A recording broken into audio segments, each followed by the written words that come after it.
உலகத்தை காண கதைகளின் உலகம் சேனலுடன் இணைந்திருங்கள்.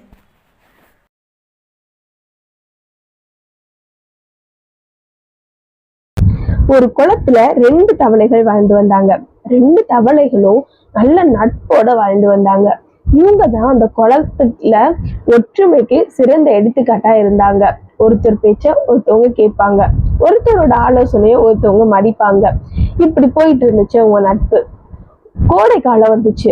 ரொம்ப வெயில அதிகமா இருந்தனால அந்த குளத்துல தண்ணி வத்தி போக ஆரம்பிச்சுது.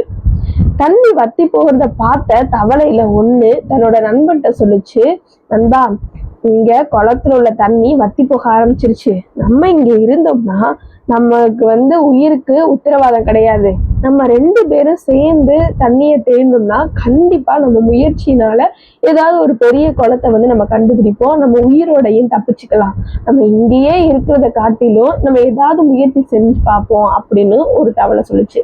இத கேட்ட இன்னொரு தவளை தன்னோட நண்பனோட ஆலோசனைக்கு சரின்னு சொல்லுச்சு. சரி, நம்ம 2 பேரும் எங்க போனாலும் எல்லா பிரச்சனைகளையும் நம்மளால எதிர்கொள்ள முடியும் அப்படின்னு 2 பேரும் முடிவு பண்ணாங்க. அடுத்த நாள் 2 பேரும் அவங்களுக்கு தேவையான கொஞ்சம் சாப்பாடை எடுத்துட்டு நடக்க ஆரம்பிச்சாங்க. அந்த காடு ரொம்ப பெரிய காடு. தேடி ரொம்ப இழைச்சு போய் ஆஃப்டர்நூன் ஆயிடுச்சு. ஆஃப்டர்நூன் ஒரு பெரிய கிணத்தை பார்த்தாங்க. கிணத்தை பார்த்தோன்னா ஒரு தவளைக்கு ரொம்ப சந்தோஷம். எப்படியோ கஷ்டப்பட்டாலும் மத்தியானம் வரை ஆனாலும் நமக்கு ஒரு பெரிய கிணறு கிடைச்சிருச்சு. இந்த கிணத்துக்குள்ள நம்ம போய் வாழ்ந்தோம்னா கண்டிப்பா நம்ம உயிரோட இருப்போம், நமக்கு எந்த ஒரு பிரச்சனையும் இல்லை அப்படின்னு சொல்லிச்சு. இதை கேட்ட இன்னொரு தவளை சொல்லிச்சு, நண்பா, நல்லா யோசி, இந்த கிணறு ரொம்ப பெருசா இருக்குது.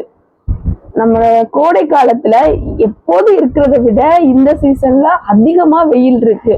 ஒருவேளை இந்த கிணத்துக்குள்ள நம்ம 2 பேரும் குதிச்சு தண்ணி வத்தி போச்சுன்னா இதுல இருந்து வெளியே நம்மளால கண்டிப்பா வர முடியாது. நம்ம அப்படியே செத்து மடிஞ்சிட வேண்டியதான். இதே இன்னும் கொஞ்சம் ட்ரை பண்ணி வேற எங்கேயாவது நமக்கு பெரிய குளம் கிடைச்சிச்சுன்னா நம்ம உயிரும் தப்பிச்சுக்கலாம். நம்ம கொஞ்சம் ட்ரை பண்ணி பார்ப்போமா அப்படின்னு கேட்டுச்சு.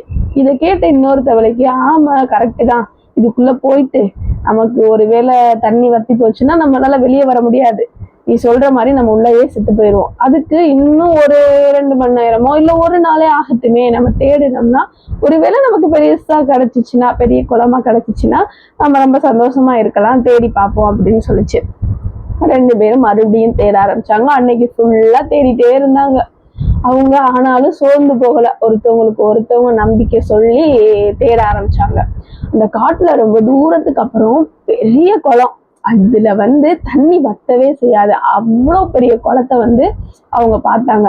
பார்த்து 2 பேருமே சந்தோஷப்பட்டாங்க. நல்ல வேளை நம்ம அந்த கிணத்துக்குள்ள போகாம கொஞ்சம் ட்ரை பண்ணோம் அப்படின்னு சொல்லிட்டு அந்த பெரிய குளத்துல போய் வாழ ஆரம்பிச்சாங்க.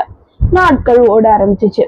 கொஞ்ச நாளுக்கு அப்புறமா ஒரு மான் அந்த குளத்துக்கு தண்ணி குடிக்க வந்துச்சு. என்ன நண்பா, ரொம்ப இழைச்சு போய் வந்திருக்க அப்படின்னு இந்த தவளையில ஒண்ணு மானை பார்த்து கேட்டுச்சு. ஆமா, இந்த காட்டுல சுத்து வட்டாரத்துல எங்கேயுமே தண்ணி கிடையாது.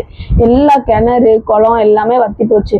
ஏன், நம்ம காட்டோட மையத்துல இருக்க பெரிய கிணறு கூட வத்தி போயிடுச்சு அப்படின்னு அந்த மான் சொல்லிச்சு. சொல்லிட்டு அந்த இடத்துல தண்ணி குடிச்சிட்டு கடந்து போச்சு. இதை பார்த்த 2 தவளைகளும் சொல்லிச்சு, நல்ல வேளை அன்னைக்கு நம்ம யோசித்து முடிவெடுத்தோம், அந்த கிணத்துக்குள்ள நம்மள குடிக்கல, இல்லைன்னா இந்நேரம் நம்ம உயிர் அந்த இடத்துல போயிருக்கோம் அப்படின்னு சொல்லி ரொம்பவும் சந்தோஷப்பட்டாங்க. இந்த கதையில இருந்து நம்ம என்ன தெரிஞ்சுக்கிறோம் அப்படின்னா, எவ்வளோ கஷ்டம் வந்தாலும் நம்ம அவசரப்பட்டு ஒரு முடிவு எடுத்துடக்கூடாது. நல்லா யோசிச்சு ஆலோசனை செஞ்சு பொறுமையா காத்திருந்தா நமக்கு பெருசா ஏதாவது ஒண்ணு கடவுள் வச்சிருப்பாரு. இந்த தவளைகளுக்கு எப்படி அந்த பெரிய குளம் கிடைச்சு அது உயிர் தப்பிச்சு வாழ்ந்துச்சோ அது மாதிரி. இந்த கதை உங்களுக்கு பிடித்திருந்தால் லைக் பண்ணுங்கள், சப்ஸ்கிரைப் பண்ணுங்கள், எல்லாருக்கும் ஷேர் பண்ணுங்கள். Thank you for watching. We will see in the next video.